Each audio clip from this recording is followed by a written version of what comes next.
आता जसं तुम्ही इथिकल आहे ते तशीच कंपनी पण आपल्याला आता इथून इथिकली बनवायची.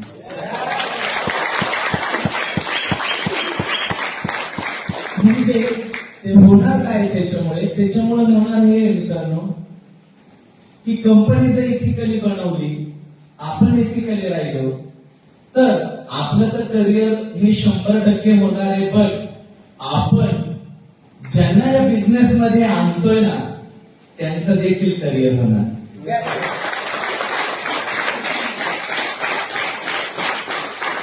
कंपनीला प्रॉब्लेम कधी येतो किंवा लिडरला प्रॉब्लेम कधी येतो? ज्यावेळेस ओनरच्या मनामध्ये काही वाईट आलं कंपनीला प्रॉब्लेम येतो. लिडरच्या मनामध्ये काही वाईट आलं तर लिडरला प्रॉब्लेम येतो. हे सर इथं असं काहीच नाही. त्यामुळं प्रत्येकाचं इथं करिअर होणार. तुम्ही जेवढेही लोक आणणार